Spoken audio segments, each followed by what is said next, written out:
Hey Joe, how are you? On that third down play, Gabe and Josh there, a lot of analysis has come out on it since the game. Some people say that Gabe needed to cut toward the goalpost on the option route. Some suggest that Josh should have thrown it towards the pylon. Now that you've looked at the tape, what should have happened there? And can you take us through the play and why you made that call in that spot? Um, Look, I think, we communicate before the game. Josh and I have conversations about, hey, look, we get in certain situations, expect what type of coverages and what plays we want to get to, and that was one of them. Um, at the end of the day, if there is a miscommunication, and if it falls on me, right, as offensive coordinator, like there's nothing easy about it from a Josh Allen standpoint of it's a blitz zero situation, which you knew you kind of get where there's a lot of guys coming at you. You're going to have to drift and make a decision on the fly, and so um, we didn't connect on it. And Gabe's not at fault. Josh isn't at fault. Like as the offensive coordinator, I got to put the thumb at myself. And so, what can I do to put him in a better position to have success next time that we get that opportunity that we can have a walk off in there? So that's basically what it comes down to right now. It's just internal conversations about us just figuring that out. But more so me just pointing the thumb at myself and making sure that whatever the communication is, that we're all on the same page next time. How do you balance that accountability with the fact that, listen, you've done this job before, but this is game two, week two, you guys scored 34 points. So a lot of success in there. How do you manage that accountability with the fact that you guys did so many good things in that game? We didn't win the football game. Like our job is not to outgain the opposing team. Our job is to outscore them. And whatever that means on a week to week thing, whether we have to score 15 points, whether we have to score, 50 points, whatever that is, it's going to be different. There's a way to win it. And, it's not about, the success that we might have had. It's that we didn't win the football game. And so whenever you lose that, you got to, look at yourself in the mirror and say, hey, what could I have done better? And, that's what I think the rest of our offense is doing, and me in particular. And then for James Cook, a mistake in this game, dropping that, what might have been a touchdown pass. He's on the sideline for a while, similar to the fumble a few weeks ago. Do you feel that that's been helpful for him, like after a mistake like that, getting held back a little bit? Or, is there any thought or conversation about maybe keeping him in the game so that he can kind of, get back some of the momentum lost, if that's even the case? Yeah, I think there's a lot of things that go into play. James not going in that next drive had nothing to do with the drop. Okay. That was just a product of just rotation. Me personally, I wanted to get the guys going, get Latavius going, get Ty going, get Jimbo going early in the game. I don't think it's right for a running back to, it's hard to really get a full balance, but I don't think it's right for a running back to go in there in the second half and get the first couple of touches. So that had nothing to do with, I have the utmost confidence in Jimbo, and he knows that. That's why we're featuring on pass. So that has nothing to do with, I expected we call it again, that he'll make that play. And so that just was a product of just the rotation and kind of how the game was kind of being played. It had nothing to do with the actual play. Thanks, Joe. Appreciate it. Hey, Joe. John Warrell here. Sorry, I don't have my video on. I've had internet problems, but um, you kind of answered it, and I guess just as well as the offense played, um, how much was it a reminder? And you have no control over field goals and things like that. Um, how much was it a reminder that you need to keep scoring and need to finish those drives, because that's essentially was the margin of victory and defeat there on Sunday.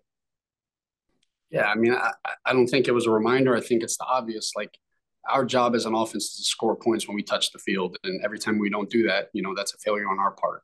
It has nothing to do with the opposing team that we're playing. It has nothing to do with anything else other than that's our job. We have to finish the drives. We cross the midfield. We get in the fringe. We have to finish it. It has nothing to do with.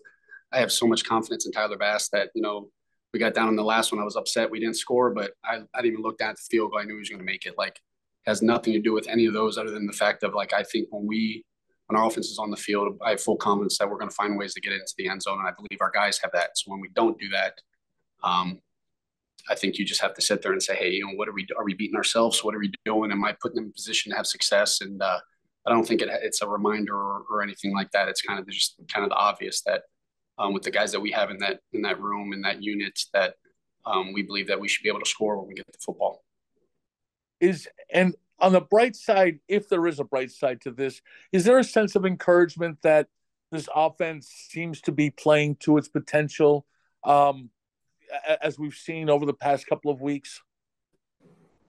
Um, yeah, I mean, I think at the end of the day, um, I've enjoyed watching the way our guys are playing the game, but we don't play. We play to win football games, and I want the guys to understand that that's what we do it for, and we have to do whatever we can to find a way to go 1-0. And it's not about how many points we score. It's about finding that way to finish the game with a win. And so I appreciate the energy. I appreciate the confidence that they're playing with, and we have to that has to continue. But all that matters is winning. We're in a business to win football games, and as offense coordinator, I got to do a better job of getting us to that result. I understand that, Joe. Thank you very much, and hopefully you get a chance to enjoy some time off. Appreciate you. Hi, Joe. Mark Gahn from the Buffalo News. Just what was your evaluation of a few thoughts on how the offensive line held up against that Eagles defensive front, particularly on the edges? Yeah, look, that's a tough defense. They're built. They have do a really good job in the rushing the passer, stopping the run, and they do a really good job in the back end, in covering. So it was a great opportunity for us. I loved how our guys competed in there, and we knew that at least early in the game there was going to be some runs. There were going to be some bloody runs in terms of, they might only be a 2-yard run, but it's going to benefit us in the end.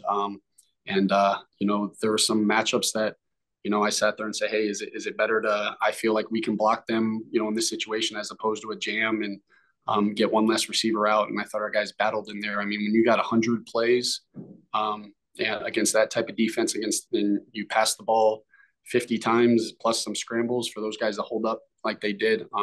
Extremely encouraged, extremely proud of the way that they competed in the, I think, at the end of the game, you can see that, it kind of wore on them a little bit on the defense, and we were able to kind of run the ball, when the game kind of mattered. And so I was proud of how they competed in there. Thanks, Joe. Hey, Joe. I was curious, kind of saying that, that running back rotation and taking James off the field, that kind of thing. How do you kind of balance that with him still being, this is the second year now, like wanting him on the field, getting Latavius on the field, getting Ty Johnson some, like, how do you kind of view that room and potentially also bringing Leonard Fournette into it? How do you kind of view that group? Yeah, I mean, I think you look at the room and you got a bunch of different type of players, and I think that's what makes it unique and special to our room is you can find out what they do well and kind of try to put them in their own kind of positions. Hey, what runs do they do well? Hey, what do they do in protection, pass game? You can kind of mix and match it from there. And we have the ability to put tags and get certain guys on certain plays, and sometimes it's like, hey, I got confidence that any of them can do this, so let's rotate them and kind of let them get a little bit of some touches, get some hits under their belt, and then kind of roll with it from there. But James, I think Jimbo knows, like, I'll look him in the eye and let him know, like, I got full confidence that whether he needs to run it 30 times in a game or, whatever it is, that I'm good to go with him. And I think that's important for him to know. But I don't think he doubts that. And I think all the guys in the room in the unit have full confidence in whoever's a running back in there, they're going to do their job. And then I was curious for you having this bye week, like it's a unique position having to take calling 2 games ago. How do you approach this? Do you like Sean talks a lot about self-scouting, but like from your perspective, are you able to maybe add to the offense, kind of look at it from a different perspective? Like, how do you kind of approach this extra time? Yeah, it is unique, because I have to do a good job. We have to do a good job of figuring out, how have the 2 games been played, from a self-scout standpoint on, the Jets game and the Eagles game, but also just us as a whole, as an offense, right? Like, I've been a part of this. I've been here, so it's unique from that standpoint. So just evaluating, hey, what can we do moving forward? That can help benefit us. Hey, can we, we have to improve, right? Anytime you lose a football game, you have to figure out, hey, what can we do better? And so we have to improve on offense. And so that's what, as a staff, that's what we're going to do everything we can to find a way to just be better. And then one other thing for me, I was just curious, we talked a lot about like the confidence and like Josh having confidence and playing with that level of energy and that kind of thing.